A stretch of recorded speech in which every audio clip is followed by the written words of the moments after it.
Good morning, students. Welcome to a new class of Software Engineering Unit 2, which is Project Planning. In Project Planning, we have discussed about several topics of it. And today we will discuss about project estimation techniques. The first activity of project planning is the estimations. And estimations are very important also. We have already discussed. And how the estimations are made, today we'll discuss.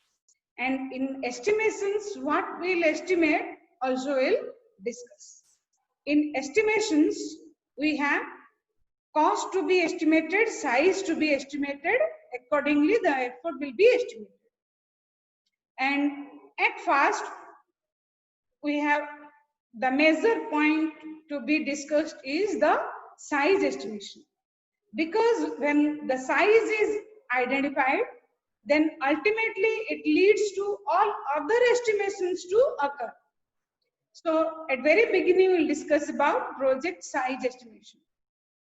And the matrices for project size estimations may be of two types.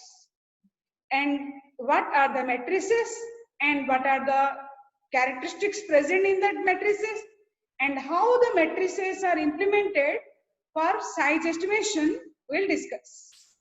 The project size is a measure of the problem complexity in terms of effort and time required to develop the product. According to the effort and time, the size can be identified. And when your effort and time to be known for the system, the size is required to be known.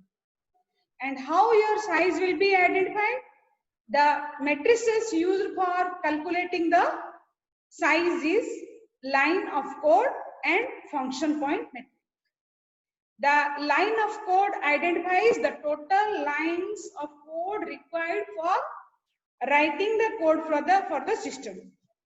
And the function point is that removes the problems identified in the lines of code, and in the second step the lines of code identified have provided several drawbacks and due to which the function point metric have given the additional features of estimating the size. As we have already discussed that the estimations are made before the real development process starts. So if before the real development process starts, we'll make estimations and we want to know the code size, that is lines of code, then there may be several drawbacks. And in order to identify the code lines, how well we can identify, will discuss here. The size can be estimated using the lines of code, and the lines of code is determined at the very beginning of the project, because this estimation will provide other estimations to be made. The project manager divides the whole project into several modules, parts or subparts.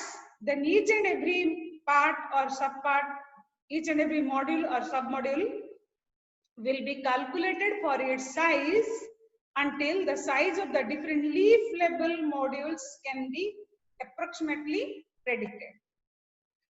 The whole system is divided into a certain subparts. Each and every subpart will be again distributed into subparts in the next level, and again the subparts will be distributed into subparts in the next level.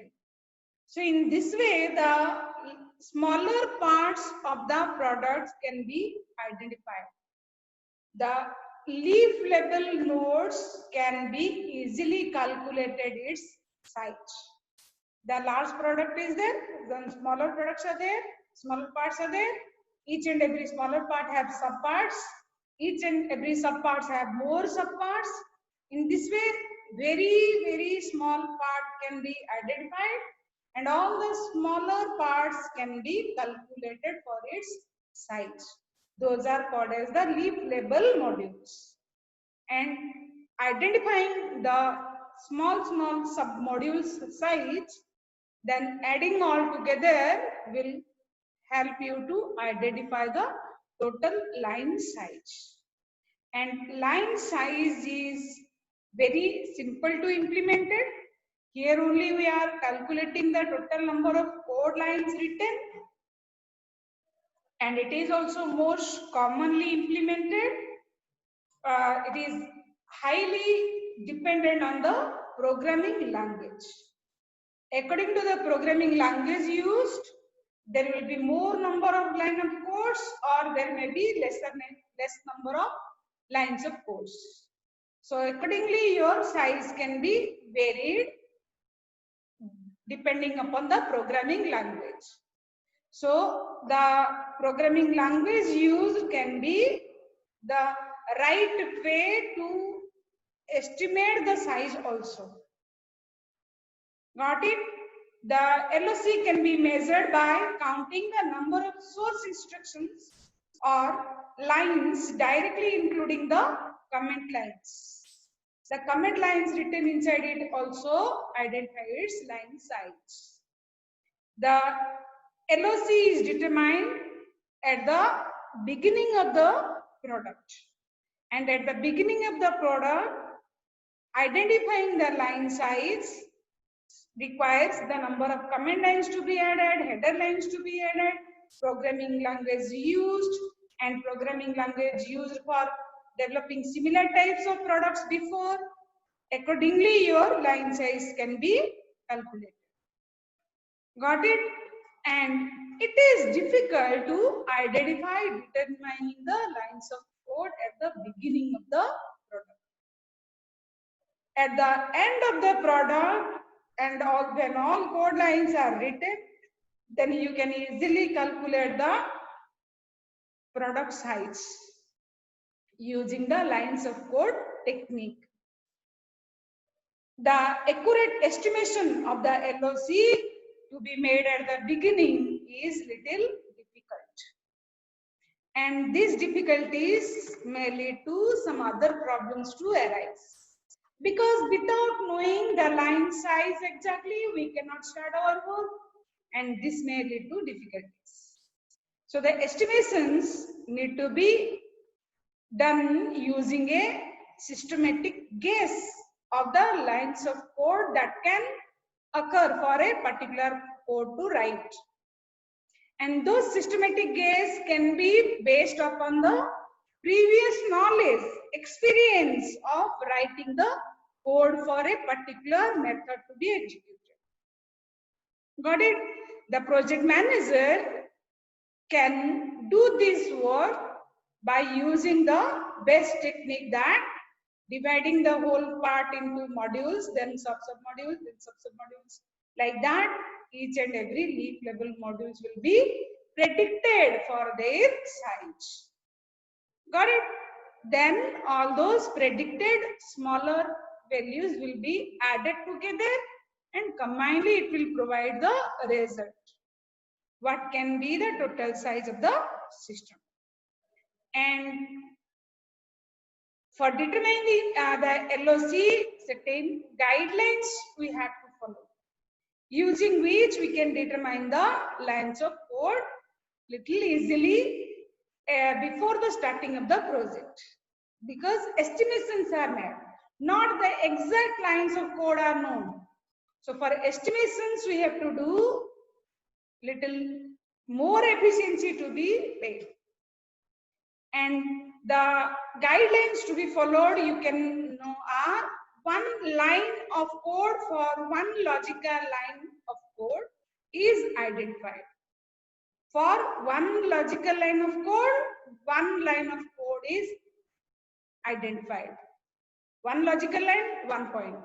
One line has been added. Similarly, more number of logical lines of codes will give you the approximation of the total lines of code can be required. Got it? The lines of code that are delivered as a part of software are included, and at least the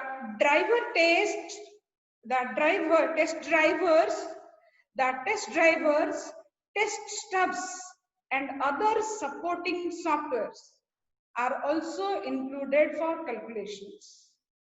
In order to know the total lines of codes, the test drivers, those are to be used. Test drivers to be used are calculated 1, 2, 3, 4 points like that. Test stubs we have used. How many test stubs we have used? Accordingly, it also adds some points. The softwares, those are supportingly adding in order to identifying what can be the lines of code to be used inside the system. How many number of softwares are added, accordingly the number of lines will be written inside it. For example, 5 number of files are outsourced and 5 lines of code should be written to execute all those, then the line code will be added plus 5. Got it? For writing any code, we are using certain sub files to be added inside it, and we are calling the sub file inside the main program. When we are calling the file, we are writing the code for calling the file. At that time, that adds one line. So accordingly, how many number of files you have called, retrieved to be written, then those will be added in terms of calculating the size. Then the software code written by the software developer is also included to estimate the size, while code created by the application generators is excluded. If the code is created by the application generators, when we are using certain applications by the application generators, if any code is created, then those are excluded. What we have used, those are only calculated, added together. Declarations in the programs are counted as lines of code. Declarations or header lines are also calculated as one line.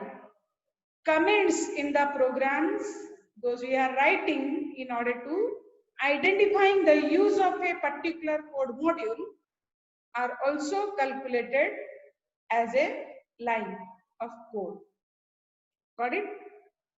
Using the historical data, we can make in the project planner, we can use certain more features like your values to be added are pessimistic set of values to be used, most likely values to be used, or optimistic values to be used.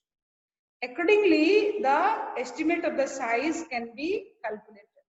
What may be the optimistic, what are the most likely, what are the pessimistic number of line codes supposed to be used for writing a particular set of code can be calculated using this base. Got it?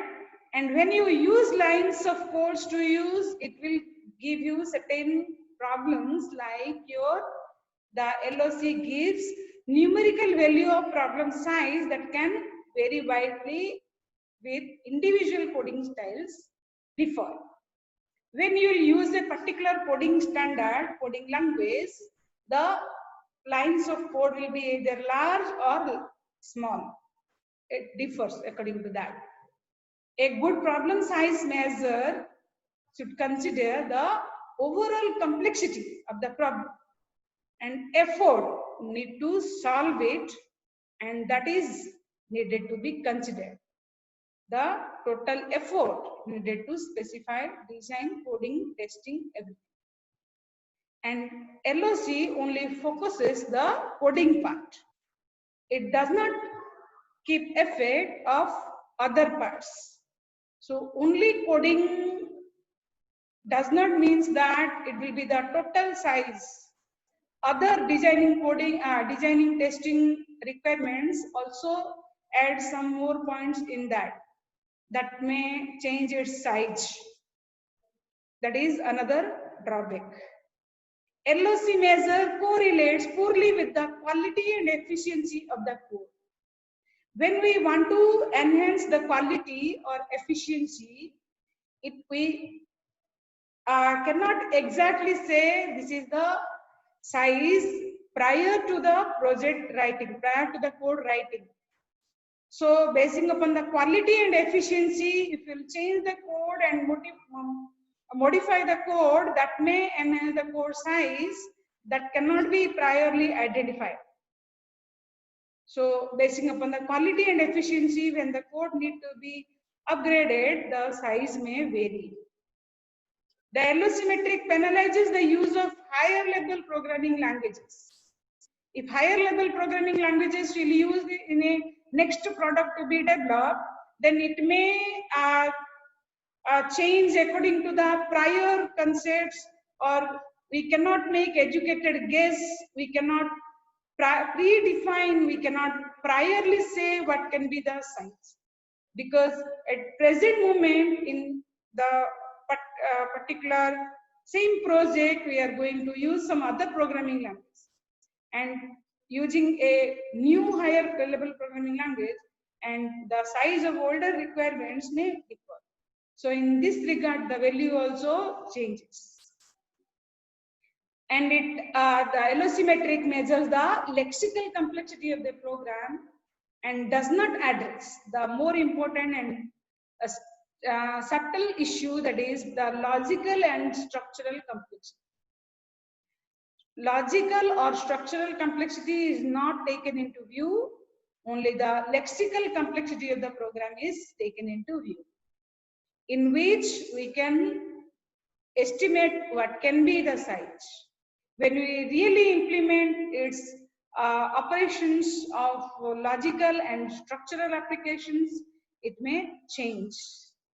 It is difficult to accurately estimate the LOC in the final product from the problem specification. By looking at the problem specification and predefined data, the final size we cannot say regarding a particular system. So these are certain drawbacks due to which certain other technique we can very well implement it, that is your function point metric. The function point metric approach can be used to easily estimate the size of a software product directly from the problem specification. In LOC, from problem specification, it was difficult to identify the size. But in case of your function point metric, from problem specification, you can estimate directly the size. So this is one major benefit. The concept of function point metric is that the size of a software product is directly dependent upon the number of different functions and features supported by the system. The number of functions used, the number of features it is going to providing. Accordingly, the size can be separately calculated and added together. So here the approximation will be more correct than the LOC. Function point metric defines that the size of a software product depends upon the number of basic functions that the software performs. Basic functions, certain functions combined together gives effective software to be prepared. And all those basic functions size are separately calculated and combinedly providing the estimated size, along with the number of files and number of interfaces used inside the system. Got it? While calculating the function point metric, the number of inputs, the number of outputs, the data values you are providing in the form of inputs and outputs, and function point metric computes the size of the software product in units of function points. And the units of function points can be based upon certain characteristics. Inputs given, what are the supposing outputs to receive, and while receiving the outputs, whichever the interfaces internally used and whichever internal operations are to be processed. which type of queries we are providing while sending the input and requiring the output from the system. Basing upon all those characteristics, the function point metric will calculate the size. UFP is the approximated value to be calculated for estimating the size. UFP means unadjusted function point. You look at the formula, number of inputs into 4, number of outputs into 5, number of inquiries into 4, number of files into 10, number of interfaces into 10 will be added together, and the unadjusted function point value will get at the very beginning. This is the first step in the function point metric. The very beginning will calculate the unadjusted function point. Then the unadjusted function point will convert it to refining into more clear value. And at the second step, the refinement on the unadjusted function point will be performed. Then after the refinement of the unadjusted function point, the function point will be calculated by multiplying the total complexity factor of the function point with unadjusted function point to be multiplied together and provide the function point value. Got it? So what are these inputs, outputs? Like that, we can know that the number of external inputs, those we are providing in the form of inputs by the user, are calculated as the inputs provided, number of inputs provided.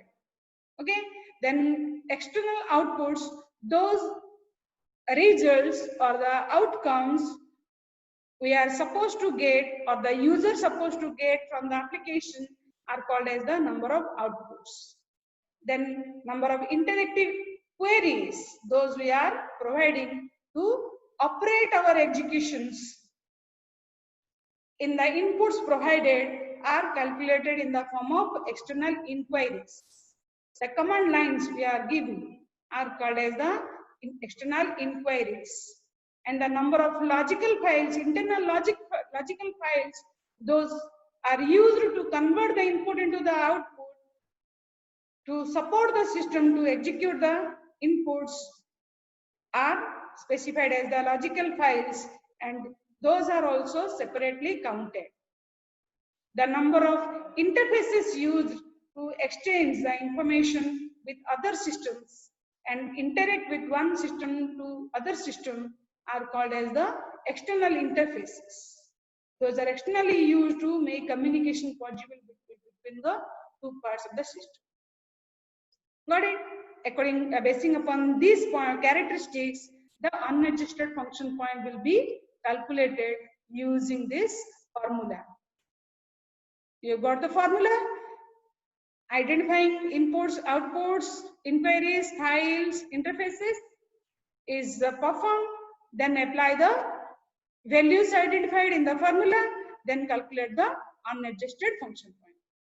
After calculating the unadjusted function point in the third step, in the second step, will refine the requirements basing upon the complexity level of each of the parameters graded in the form of simple, average, or complex.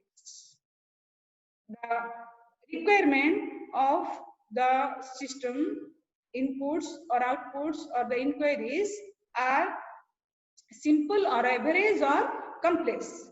According to that, the refinement on the unadjusted function point will be made. If the input is a simple one, then what will be the size requirement? If the input is an average type, then what will be the size requirement? If the input will be of complex nature, then what will be the size requirement? It varies. Accordingly, the output, inquiries, files also varies according to the concept simple, average, or complex. Got it? And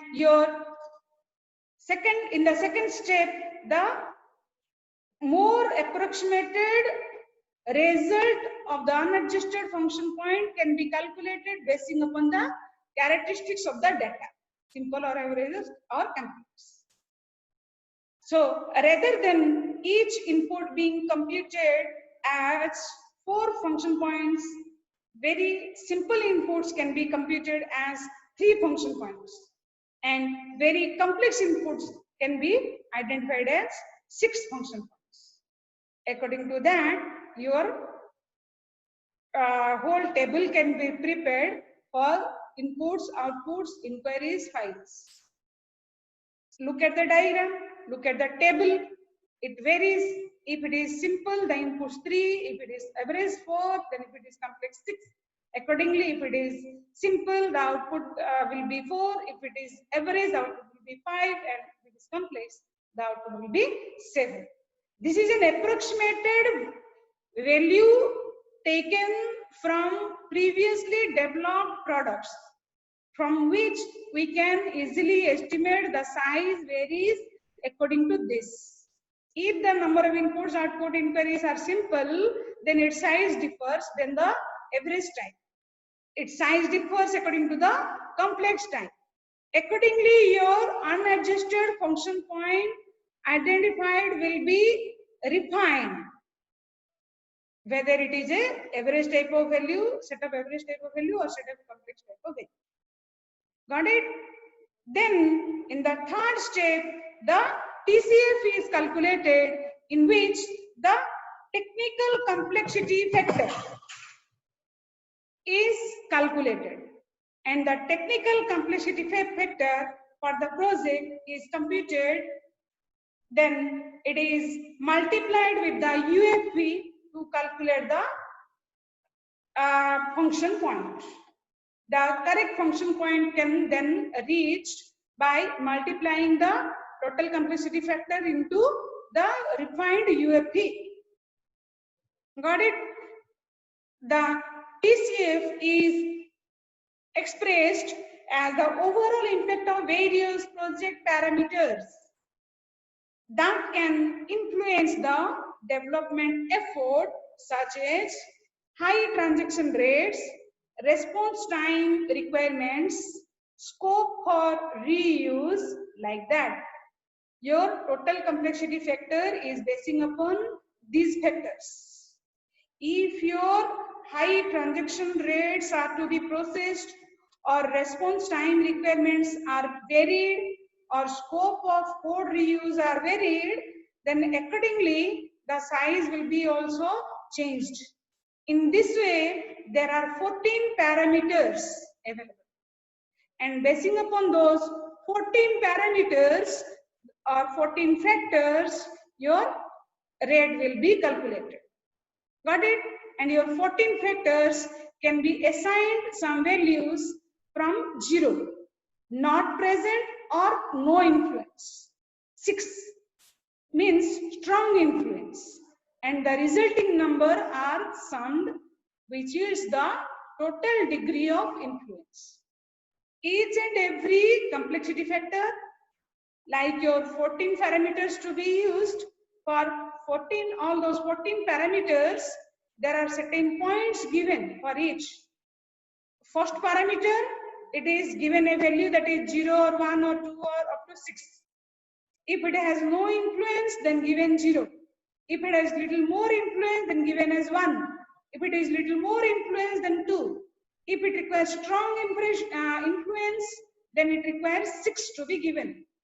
Accordingly, all the 14 factors will have different values, and those will be summed together. Then we'll get a degree of influence. After calculating the degree of influence, the total complexity factor is now to be calculated. Basing upon the 14 parameters, the DI has been calculated. Then according to the value of the DI, the total complexity factor is calculated. And the total complexity factor expression for calculating the value, you can use a formula that is 0.65 plus 0.01 into DI. because the complexity factor value varies from 0 to 6. Its values are identified like this: 0.65 plus 0.01 multiplied with DI, degree of influence. Then the value identified from the DI can also vary from 0 to 70. Accordingly, the TCF may vary from 0.65 to 1.35. Hence, the values are used for calculating the DI. Got it? After calculating the TCF, multiply the UFP value with TCF to know the final function point value. Got it? After getting the function point value, you can know that this will be the approximate size required. Got it? Still, the developers are not satisfied with it. They are thinking that the function point metric only calculates the outer factors, and the interfaces use input output types like that. It does not deal with the algorithmic complexity of the software. In order to deal with the algorithmic complexity to write the code that alternately again gives more benefit, that according to a right set of algorithm, your program code will be more efficient. So if you find out the algorithmic complexity of the software that uses different algorithms inside it, then the size approximation will be more clear. Okay, the function point metric does not deal with algorithmic complexity. So to add this value, this additional feature into it, we can take help of the feature point that is an extension version of the function point, which will add the algorithmic complexity for each algorithm used inside the system. It incorporates the algorithmic complexity parameter to be calculated. When your function point metric is enhanced with the feature point values, in which the value is also added with the algorithmic complexities, will reach at more approximated value of reaching at the perfect size calculation. Got it? After the size calculation is complete, your software product can be easily planned and move forward for next set of activities to be performed well. And the planning will be also more correct for several other factors or several other points, like the effort calculation, cost calculation. And it also helps in scheduling of the project and also for staff management. So if the size calculation is accurate, then all these extra benefits you can get. Thank you for watching the video, and wait for the next video regarding our respective other topics. Thank you.